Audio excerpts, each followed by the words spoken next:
Hello friends, नमस्कार। जैसा कि आप जानते हैं कि आजकल जो भी वैकेंसीज पब्लिश होती हैं ये सब ऑनलाइन पब्लिश होती हैं। बच्चे हमारे बहुत मेहनत करते हैं, दिन रात लगे रहते हैं किसी भी एग्जाम को क्रैक करने के लिए, लेकिन बहुत समय उनका कहाँ पर वैकेंसी आई है, कब फिल करना है, कैसे फिल करना है, क्या उसकी एलिजिबिलिटी है, क्या उसकी लास्ट डेट है, इसमें बहुत सारा समय बच्चों का वेस्ट हो जाता है। तो मैंने सोचा कि ये सारी चीजें एक जगह पर एक ही चैनल में अगर मैं उपलब्ध करा दूं तो बच्चों को बहुत फायदा होगा। तो इसी श्रृंखला में मैं आप लोगों के लिए लेके आ रहा हूं वैकेंसीज। देश भर में जितनी भी वैकेंसीज सरकारी आती हैं, गैर सरकारी आती हैं, मैं कोशिश ये करूंगा कि अब्रॉड की भी जो भी वैकेंसीज हैं वो मैं आपको प्रोवाइड करा सकूं। तो आज मैं लेके आया हूं दिल्ली गवर्नमेंट द्वारा पब्लिश की हुई कुछ वैकेंसीज, जिसमें lower division clerk, junior assistant, stenographer grade 2, junior stenographer, lower division clerk cum typist, junior stenographer, stenographer and assistant grade 1। देखिए, जो भी वैकेंसीज हमने आपको बताई, कितनी कितनी वैकेंसीज पब्लिश हुई हैं इसके बारे में मैं आपको बताने जा रहा हूं। ग्रेड 4 जूनियर असिस्टेंट 1672 पद है, stenographer 143, lower division clerk cum typist Hindi और अंग्रेजी के लिए 256, junior stenographer 20, junior assistant 40, stenographer 14, junior assistant 30, junior stenographer English 2, junior assistant 28, stenographer grade 2 5, lower division clerk 28, junior assistant 10, junior stenographer Hindi 2, assistant grade 1 104। Total पद जो Delhi government ने publish की हैं वो है 2354, 2354। काफी पद है। मेरी ईश्वर से प्रार्थना है कि आप लोग इसमें अप्लाई करें और आप लोगों का सिलेक्शन हो। अब कुछ इंपॉर्टेंट डेट्स हम देख लेते हैं। ओपनिंग डेट इसकी 9/1/2024 है। क्लोजिंग डेट 7 फरवरी 2024 रात के 11:59। मतलब अगर आप 12 बजे अप्लाई करने की कोशिश करते हैं 7 फरवरी को, तो आप अप्लाई नहीं कर पाएंगे क्योंकि साइट बंद कर दी जाएगी। अब जो भी एप्लीकेशन है ये सारी एप्लीकेशन ऑनलाइन ही रिसीव की जाएंगी, इसके अलावा किसी दूसरे मोड से एप्लीकेशन रिसीव नहीं किया जाएगा। वेबसाइट है dssbonline.nic.in। अब जो भी पद हमने आपको बताए थे उसकी एलिजिबिलिटी, पे स्केल और एज लिमिट डिस्कस कर लेते हैं। Grade 4 junior assistant, educational qualification 12th pass, typing speed होनी चाहिए 35 वर्ड पर मिनट इंग्लिश में और हिंदी में 30 words per minute. Pay scale 19,900 to 63,200। Age limit 18 to 27 years। Stenographer 12th pass, shorthand की speed 80 words per minute, अगर आप English type करते हैं तो 40 वर्ड्स पर मिनट, और दूसरा ऑप्शन यह है कि 80 words per minute short hand और 35 words per minute Hindi typing. Pay scale 25,500 to 81,100। Age limit 18 to 27 years। Lower division clerk cum typist Hindi और अंग्रेजी के लिए 12th pass, typing speed 35 words per minute English, Hindi की टाइपिंग स्पीड होनी चाहिए 30 word per minute. Pay scale 19,900 to 63,200। Age limit 18 to 27 years। Junior stenographer 12th pass, shorthand 80 words per minute और typing speed 40 words per minute. Pay scale है 25,500 to 81,100। Age limit 18 to 30 years. Junior assistant educational qualification है 12th pass. Typing speed 35 word per minute English और Hindi type अगर आप करते हैं तो 30 word per minute. Pay scale 19,900 to 63,200। Age limit 18 to 27 years. Stenographer 12th pass. 80 words per minute shorthand की speed होनी चाहिए। अगर आप इंग्लिश टाइप करते हैं तो 40 वर्ड्स पर मिनट और अगर आप हिंदी के लिए अप्लाई करते हैं तो 35 वर्ड्स पर मिनट और shorthand 80 words per minute. Pay scale 25,500 से 81,100 तक। Age limit 18 to 27 years. Junior assistant educational qualification 12th pass. Typing speed 35 words per minute English में और हिंदी में आपकी स्पीड होनी चाहिए 30 word per minute. Pay scale 19,900 से लेकर 63,200 रुपया। Age limit 18 to 27 years. Junior stenographer educational qualification 12th pass. Shorthand speed 100 words per minute. Typing speed 40 words per minute. Pay scale 25,500 to 81,100। Age limit 18 to 27 years.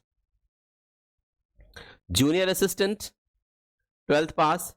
Typing speed 35 word per minute English में और हिंदी में 30 word per minute होनी चाहिए।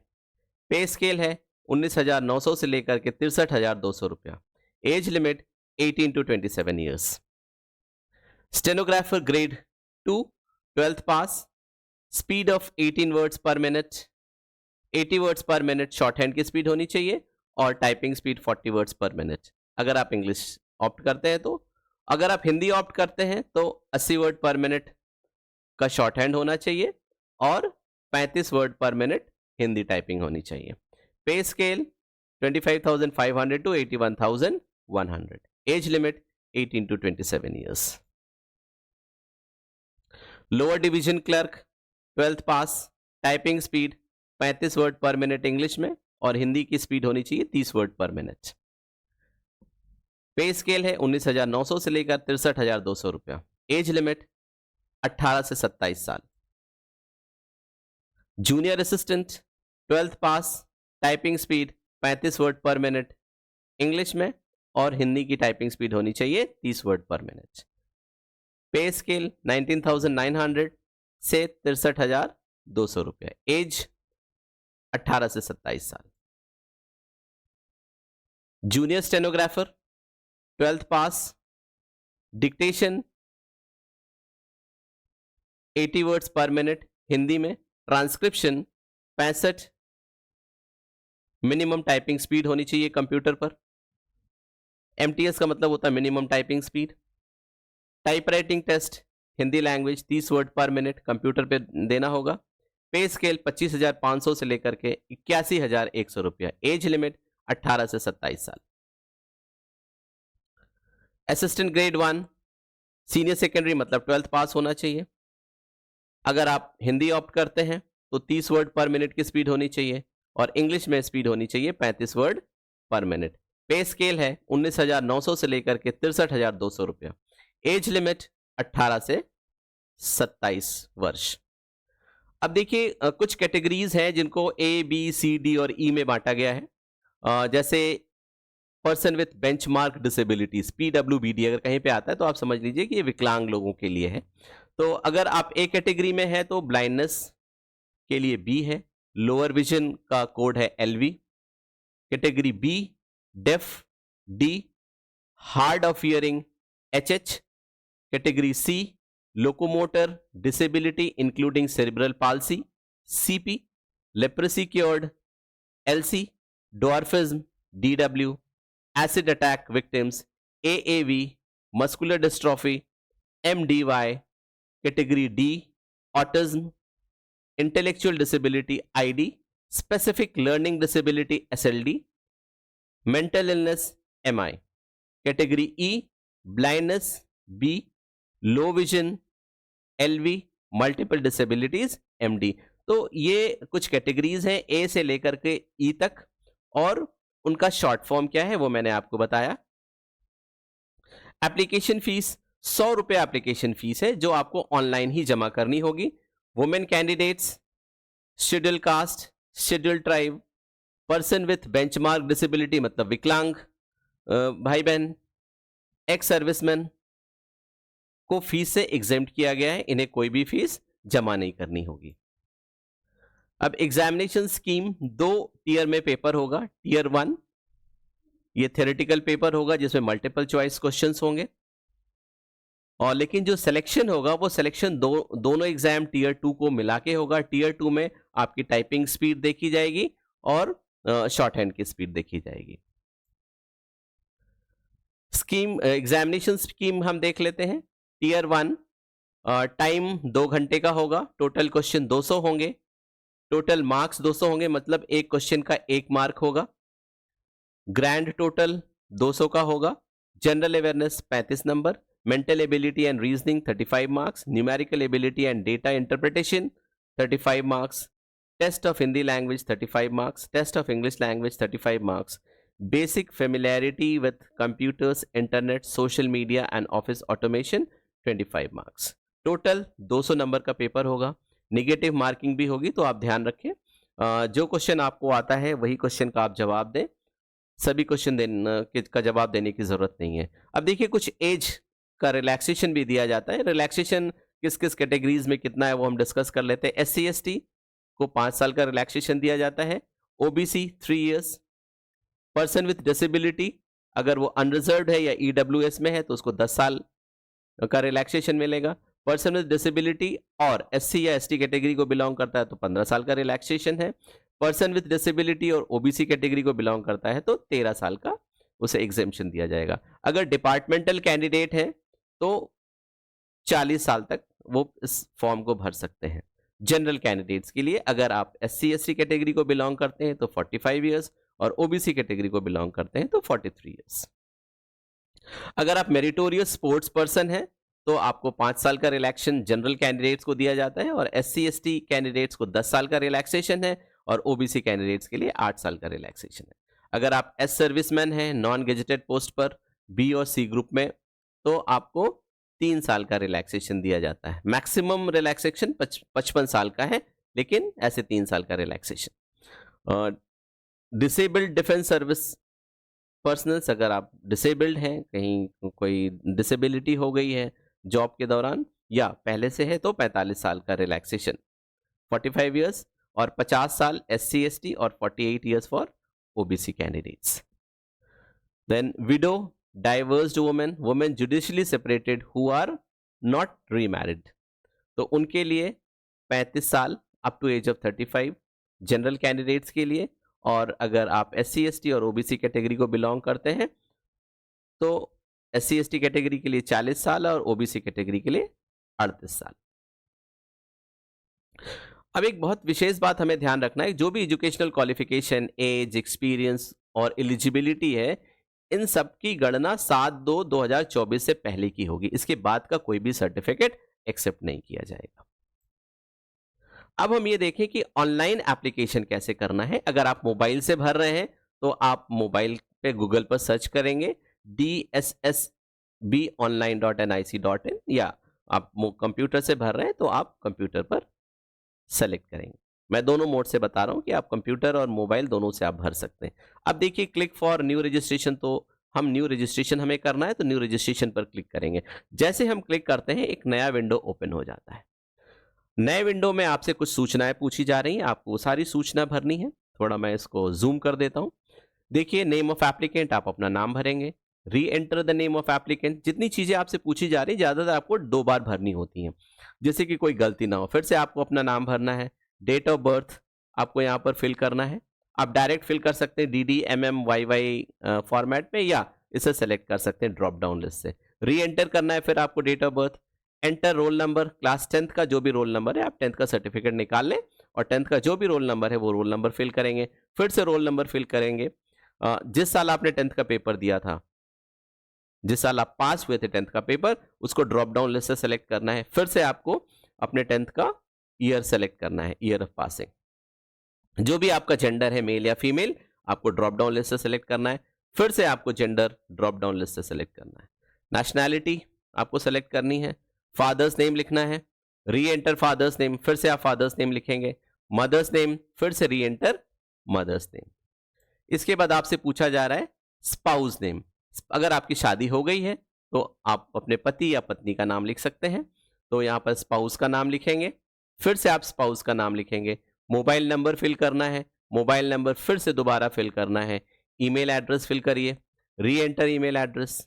इतना भरने के बाद आप गेट ओटीपी पर जाएंगे। जब गेट ओटीपी आप क्लिक करते हैं तो बगल में एक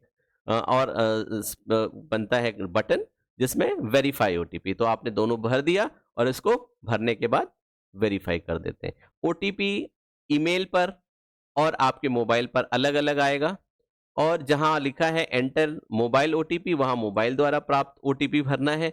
जहां लिखा है एंटर ईमेल ओटीपी वहां ईमेल द्वारा प्राप्त ओटीपी भरना है। उसके बाद आपको वेरीफाई कर देना।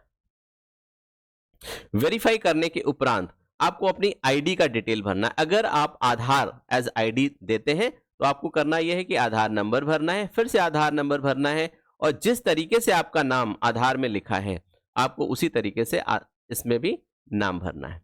फिर आपको पासवर्ड क्रिएट करना है। आपका ईमेल का पासवर्ड नहीं पूछा जा रहा है, आपको अपना पासवर्ड क्रिएट करना है। उसके लिए कुछ इंस्ट्रक्शन है। अपर केस ए से जेड तक का बड़ा अक्षर कम से कम एक होना चाहिए, एक छोटा होना चाहिए ए से जेड तक, डिजिट्स होनी चाहिए 0 से 9 तक, और स्पेशल कैरेक्टर होना चाहिए जैसे @ हैश एंड डॉलर या हाइफन कुछ भी हो, एक्सक्लेमेटरी मार्क, इस तरह का स्पेशल कैरेक्टर होना चाहिए। तो आप अपना पासवर्ड क्रिएट करें। जो भी पासवर्ड आपने क्रिएट किया हुआ है वही पासवर्ड आप यहां पर फिल कर दें। फिर अंडरटेकिंग पर टिक करें, इस जगह पे आप टिक करेंगे। फिर अगर आप प्रीव्यू देखना चाहते हैं तो प्रीव्यू देख लीजिए, इंपॉर्टेंट है, प्रीव्यू देख लीजिए। फिर आप इस बॉक्स पर टिक करेंगे और सबमिट पर क्लिक कर देंगे। अगर आपने आधार सेलेक्ट नहीं किया, आपने वहां पर नो कर दिया, तो अब आपको करना क्या है कि आईडी प्रूफ सेलेक्ट करनी है। अब आईडी प्रूफ में क्या क्या चीजें हैं? PAN card, driving licence, voter ID या पासपोर्ट। अब अलग अलग चीज को आपको उसकी फोटो खींचनी है और अलग अलग साइज में जो भी इसमें दिया हुआ वो उसे अपलोड करना है। फिर आप यहां पर जाएंगे, सेलेक्ट करेंगे जो भी आईडी आप मान लेते हैं, आप पैन अपना अपलोड करना चाहते हैं तो पैन पर सेलेक्ट करेंगे, पैन नंबर भरेंगे, फिर से पैन नंबर भरेंगे। जो भी पैन नंबर पैन कार्ड में आपका नाम लिखा है वो पैन नाम भरेंगे, फिर से री एंटर करेंगे और ब्राउज करेंगे। मोबाइल में अगर फोटो है तो मोबाइल से सेलेक्ट कर लेंगे, या कंप्यूटर में है तो कंप्यूटर से सेलेक्ट करने के बाद इसे अपलोड कर देंगे। फिर अंडरटेकिंग पर साइन करेंगे। प्रीव्यू अगर आप देखना चाहते हैं तो प्रीव्यू देख लीजिए, और फिर डिक्लेरेशन पर टिक करते हैं और सबमिट कर देते हैं। देखिए प्रीव्यू आपको कैसा दिखता है। ये प्रीव्यू इस तरीके का दिखेगा। जो कुछ भी आपने भरा था वो पूरा डिटेल आपके सामने आ जाएगा।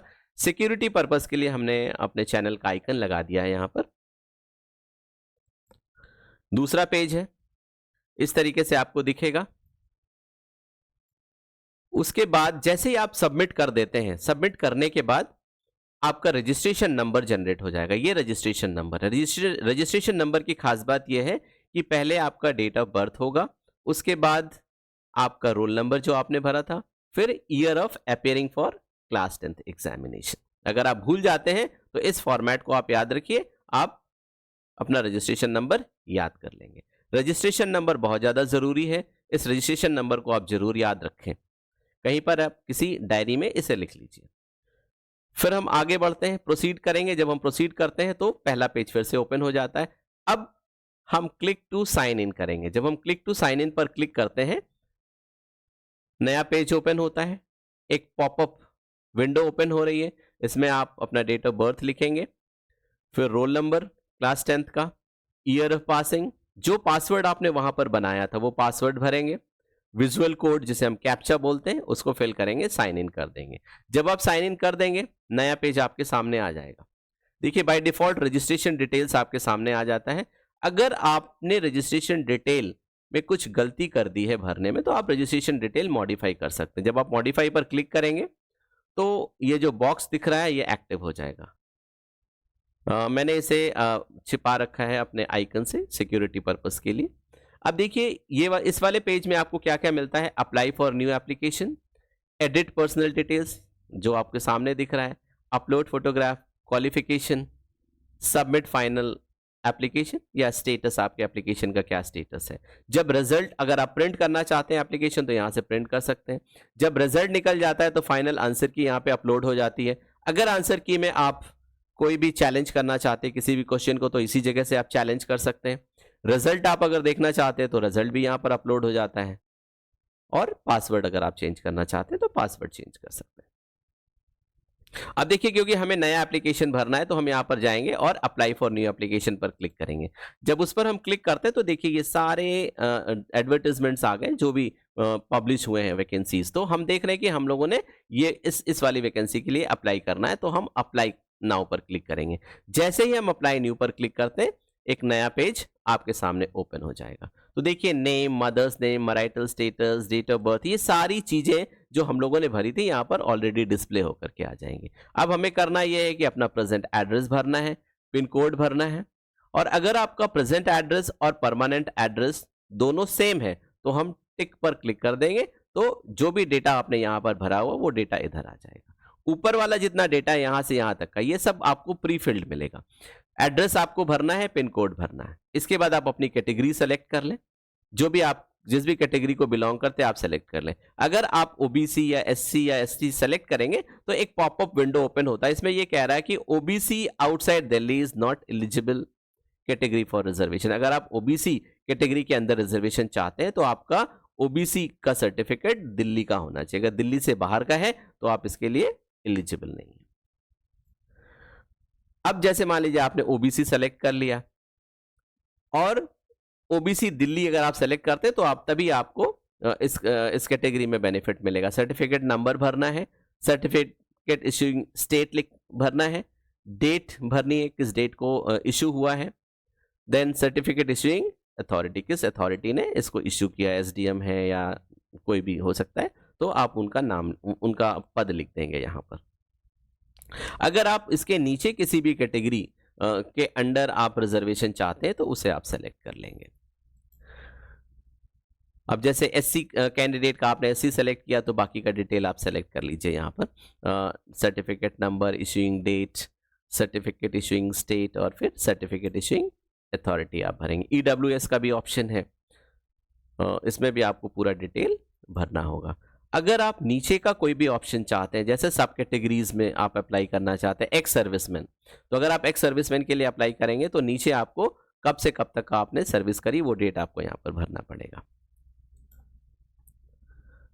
अब डिफरेंशियली एबल मतलब अगर दिव्यांग जन भरना चाहते हैं तो आपको अपनी कैटेगरी यहाँ पर चुनना पड़ेगा। मैंने पूरा डिटेल आपको पहले बता दिया। अब अगर आपका दिव्यांग सर्टिफिकेट बना हुआ तो certificate number, issuing date, issuing authority, किस दिन इशू हुआ, किसने इशू किया, और उसकी फोटो खींचकर यहाँ पर अपलोड करनी है जिसका साइज 2 MB से कम होना चाहिए।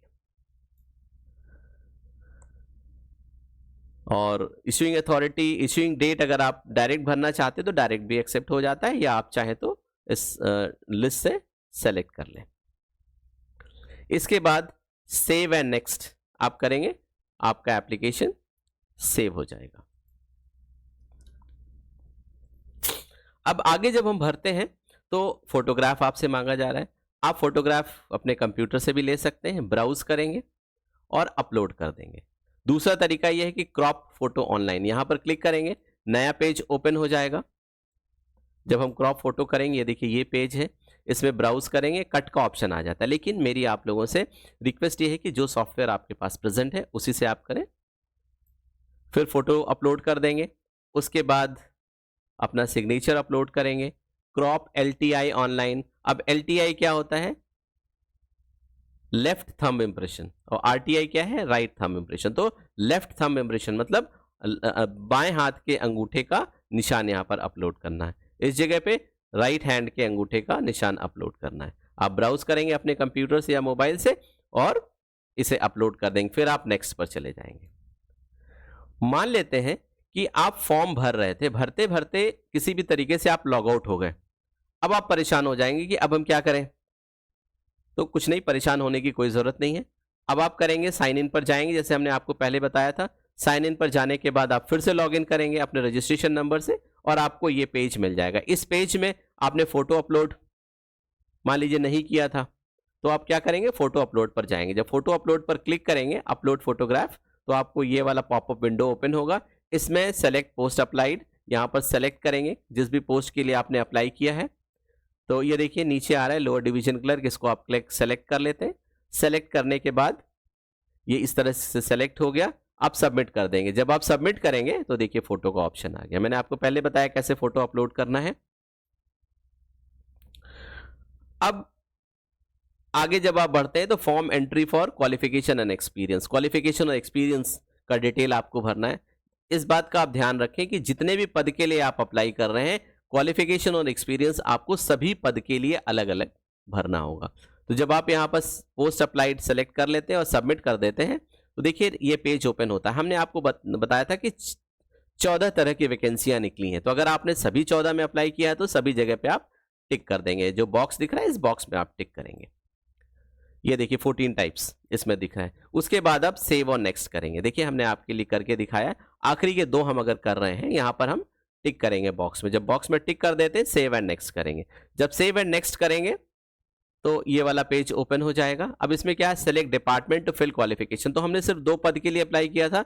अब इन दोनों पदों के लिए हमें अलग अलग क्वालिफिकेशन भरनी हुई, जैसे असिस्टेंट ग्रेड 1 और जूनियर असिस्टेंट के लिए। तो हम सबसे पहले सेलेक्ट करेंगे असिस्टेंट ग्रेड 1। असिस्टेंट ग्रेड 1 को सेलेक्ट करते, उसके बाद हम नेक्स्ट कर देंगे। जब हम नेक्स्ट पर जाएंगे तो ये पेज ऐसे ओपन हो जाएगा।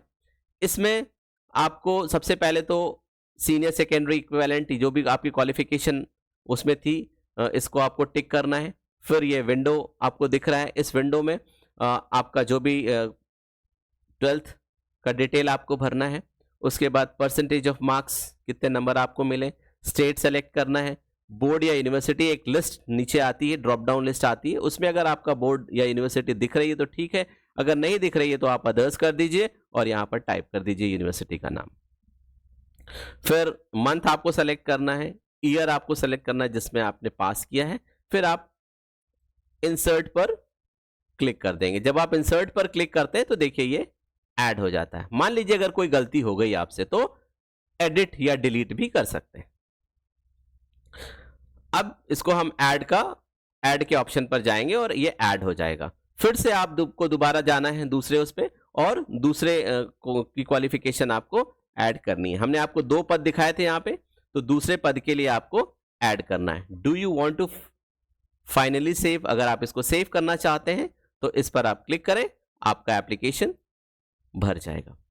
तो देखिए हमने आपको बताया कि आपको कैसे एप्लीकेशन ऑनलाइन भरना है। अगर आपको लगता है कि ये वीडियो आपके लिए उपयोगी है, इंपॉर्टेंट है और आप इस तरह की वीडियोस और चाहते हैं तो आप इसे सब्सक्राइब कर दीजिए, शेयर कर लीजिए और बेल आइकन को अवश्य क्लिक करें, जिससे कि जो भी वीडियो मैं अपलोड करूं, कोई नई वैकेंसी के बारे में मैं आपको बताऊं, तो आपके पास नोटिफिकेशन पहुंच जाए और आप उसे समय रहते अप्लाई कर पाएं। Thank you for watching this video.